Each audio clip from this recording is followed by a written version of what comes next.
жамағат. Барлықтарыңыз жан-жақтан бір адам баласындай шоғырланып, бүгін бастарыңыз осы жерге қосылып отырғаны, осы әулетімізде өзімізді дүниеге әкеліп, осындай мәртебеге көтеріп,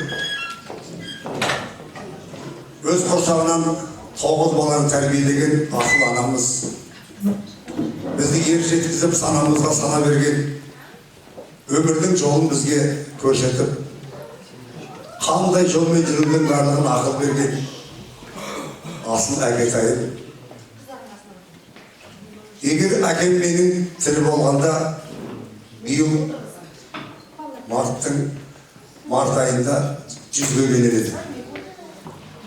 Шешем кішкене ерте кетсе де, әкем өзінің шаңырағында ұрпақтарын қанатын астына алып, бәрімізді жан-жақта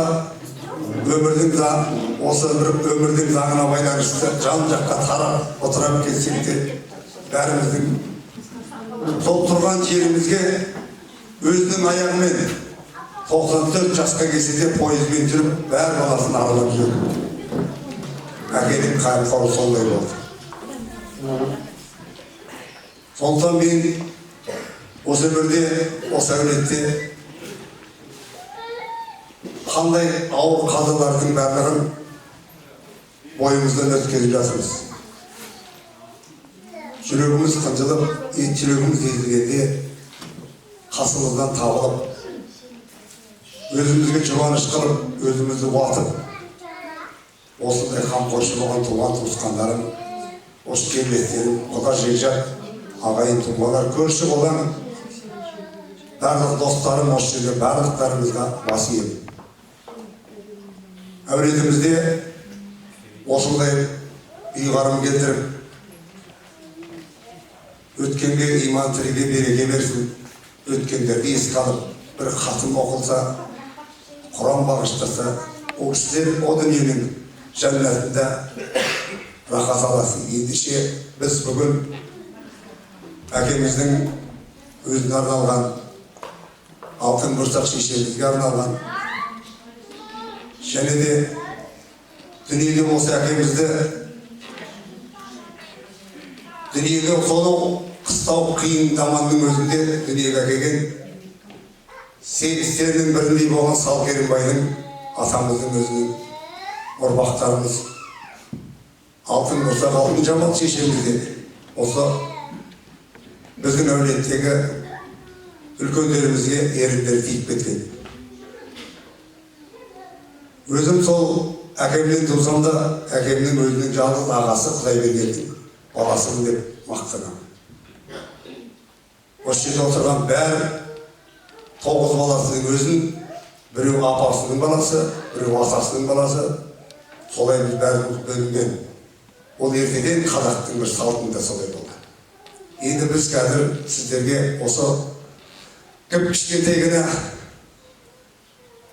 жүрегіміздегі бір ылтипатымызды көппен бөліссек деген осы біздің семьямыздағы шешім бүгін сол әкемізге, шешемізге,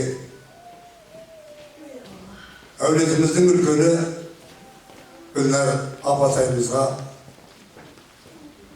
қыршын кетті десек дәл болатын ағаға